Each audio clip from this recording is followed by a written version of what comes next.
দেখছেন রূপান্তর টেলিভিশন।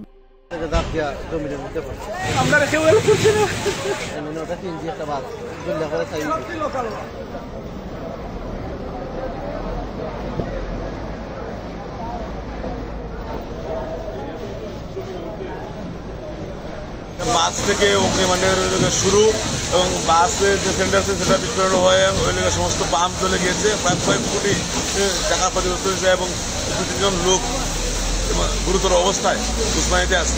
আমরা ঘুমের মধ্যে ভাই বন্দি, আমরা 3 তলা থেকে যাচ্ছি, আমরা কেউ করছি না, ঘরের মধ্যে আমরা বন্দি, আমরা ঘরের মধ্যে বন্দি। ওইখানে ভয়াবহ অবস্থা, মানে বাসে আগুন, গাড়িতে আগুন, আমরা ট্রেনে একটা শান্তি ঘুমাচ্ছিল, ভিতরে ঘুমাচ্ছিল, নিজেকে বাড়ানির পথ না ভাইয়া সে 3 তলা থেকে ঝাঁপ দিয়া জমিনের মধ্যে পড়ছে।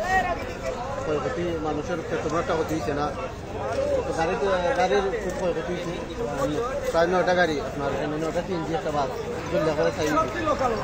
আমরা ততটুকু এখানে যে আগুনের শুরু থেকে শেষ পর্যন্ত ছিল সিএনজি স্টেশনের পক্ষের লোক উনি, ওনার কাছ থেকে যতটুকু আমরা জানতে পারছি যে বাসে ওই যে বাসটা ছিল বাসের মধ্যে তেল নিচ্ছিল, মানে ওই যে গ্যাস নিচ্ছিল আর কি।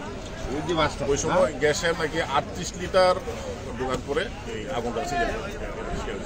আপনি যদি আমাদের এই ভিডিওটি ফেসবুক থেকে দেখে থাকেন তাহলে অবশ্যই লাইক, কমেন্ট ও শেয়ার করতে ভুলবেন না। আর যদি ইউটিউব থেকে দেখে থাকেন তাহলে অবশ্যই সাবস্ক্রাইব করে বেল বাটনটি বাজিয়ে দিন। এরকম আরো নিত্য নতুন নিউজ পেতে আমাদের সাথে থাকুন।